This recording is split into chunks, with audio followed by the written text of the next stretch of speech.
새 후보께서 주요 정책 구상을 공약으로 말씀을 해주셨는데요. 이제 상호 질문과 토론을 한 후보께서 2분 동안 쓸 수 있다고 말씀을 드렸는데 거기에 추가해서 한 가지만 더 질문을 드리도록 하겠습니다. 대전 유성은 인구 구성의 내용과 수준면에 있어서 전국 상위권에 든다고 할 수 있습니다. 청년이 많고 고학력자가 많은 도시입니다. 기초지자체로서는 특별한 도시라고 할 수가 있는데 유성의 미래가 바로 대전의 미래라고 해도 과언이 아닙니다.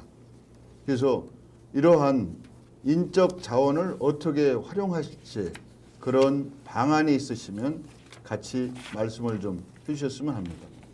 요 답변은 뭐 지금 바로 해주셔도 좋은데 2번 후보, 3번 후보, 1번 후보 이렇게 해주시면 어떻겠습니까?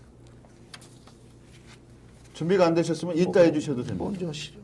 그렇습니까? 그럼 1번 후보가 먼저 해주시겠습니까? 예. 예. 전국에서 가장 젊고 또한 고학력층이 많고 하는 그런 익히 우리 시민들 또 국민들이 잘 알고 계시리라고 생각을 합니다. 요즘에 국가 경쟁력 보통 얘기하는데 국가 경쟁력은 도시 경쟁력이 좌우한다라고들 얘기합니다. 우리 지금 사회자님께서 말씀하셨듯이 대전의 미래를 어떻게 준비해 나갈 거냐 하는 것이 굉장히 중요한데 거기에 핵심이 유성에 있는 것이 사실입니다. 4차 산업혁명 특별시로서 대전을 발전시키는데 유성이 그 중추적 역할을 해야 하고 또한 비단 대전뿐만이 아니라 대전, 세종, 충청권 또 오송, 오창까지 해서 그 중심에 지리적으로도 그렇고 유성이 놓여 있다고 볼 수 있습니다. 매년 인구가 10,000명 정도씩 증가하는 이 유성이 앞으로 중부권의 중추 도시로서 또 국가 신성장 동력을 주도하는 그런 도시로서 역할을 해내야 될 거라고 생각합니다. 저는 그래서 무엇보다 4차 산업혁명의 시대를 준비해야 된다고 하는데 이건 유성에서 이걸 준비를 할 수밖에 없습니다. 여기 유성이 가지고 있는 그런 많은 과학기술 연구 성과들의 이 자산들을 어떻게 사업화해내고 이게 실제로 도시 경쟁력과 국가 경쟁력으로까지 발전시킬 수 있을 것인가 하는 부분을 저희가 준비를 해나가야 될 것입니다. 대전시 차원에서 이 부분을 작년부터 여러 가지 계획을 세워서 추진하고 있는 걸로 알고 있습니다. 저희 유성에서는 먼저 이 부분에서 아까 말씀드렸듯이 작년부터 추진한 중앙정부가 같이 추진한 스타트업 타운 조성이 지금 실제로 가시화되고 있고요. 중소기업 벤처부 장관께서도 여기 오셔서 현장도 실사했고 얼마 전에 이번 추경에서 팁스타운 조성 예산 60억 원도 반영이 됐습니다. 이런 부분들을 잘 준비해서 특히 학생들이 창업을 할 수 있는 그런 좋은 여건을 만들어주고 또한 우리 하태정 시장 후보가 공약한 대로 실패 박물관 이런 것까지 만들어서 마음 놓고 창업하고 투자할 수 있는 그런 여건을 만들도록 할 것이며 또한 어운동 일대에 우리가 도시재생 예, 그 정도로 듣겠습니다. 예, 고맙습니다. 다음 2번 후보 준비되셨으면 말씀해 시간이 주시죠. 얼마죠? 1분 이내로 말씀해 주셨습니다. 유성이 인구가 늘었죠. 지금 현재는 세종시와 붙었다 보니까 인구가 줄고 있는 기회의 땅이기도 하지만은 지금 위기의 유성구입니다. 대신 전체 인구도 줄고 있죠. 우리 유성구가 갖고 있는 그 인적 자원이나 인프라들은 상당 부분 좋은 점이 많이 있습니다. 그럼에도 불구하고 유성구가 획기적인 발전을 못한 이유 중에 하나는 그냥 도시 개발로 인해서 자연적으로 아파트 들어서서 인구가 늘어나는 그 정도의 수준으로밖에 안 됐던 것입니다. 제가 3T를 말씀드렸듯이 기술과 인재와 관용성이 키워드인 것입니다. 유성구의 장기 비전과 발전 계획을 세우기 위해서는 이 부분이 내재되어 있는 것입니다. 앞으로 이것을 문화로 상승 발전시키지 못하면은 유성은 색깔 없는 도시입니다.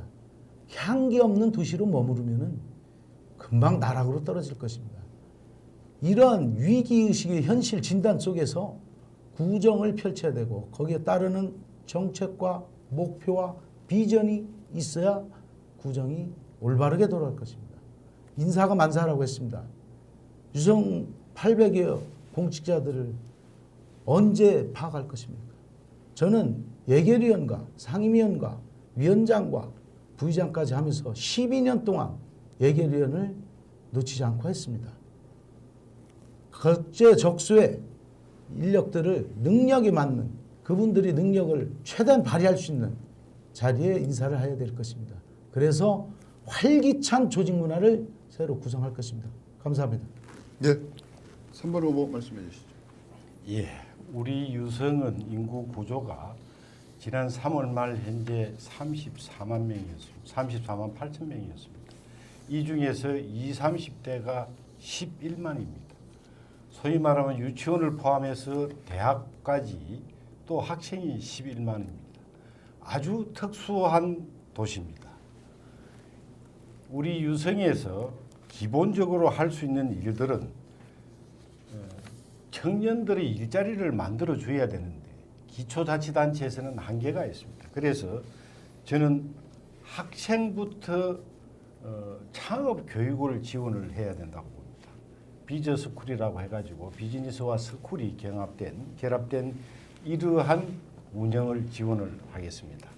초등학생을 대상으로는 코딩 교육을 하면서 이 과정에서 창의적인 사고를 할 수 있게끔 하고 중학생을 대상으로는 창업 체험을 시키도록 하겠습니다. 우리가 매년 한 번씩 하고 있는 나비 사업과 연계를 하겠습니다.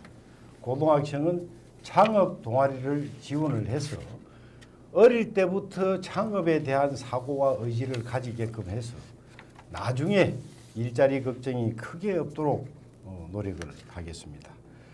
현재 우리가 4차 산업혁명도시라고들 얘기를 하는데 우리 유성을 놓고 따진다면 연구단지와 중소기업, 대학을 연계를 해서 이 사업을 정리를 해나가면 잘할 수가 있습니다. 그런데 관에서 개입을 하게 되면 4차 산업혁명이 엉뚱한 길로 갈 수밖에 없습니다. 그래서 관은 최대한 관여를 안 해야 됩니다. 현장의 목소리도 그렇습니다. 그래서 자율성을 높이는 방향으로 가야 된다는 말씀을 드리고 있습니다. 또 직원들 인사 문제, 구성원의 자긍심이 우리 국민들의 자긍심으로 연결이 됩니다. 인사는 연공서열을 중시해서 지극히 일부를 발탁하는 인사로 운영을 하게 되면 직원들의 자긍심이 국민의 자긍심으로 연결되면서 더 국민에게 나은 서비스를 할 것으로 생각을 하고 있습니다. 저는 그렇게 운영을 하겠습니다. 감사합니다. 예, 고맙습니다.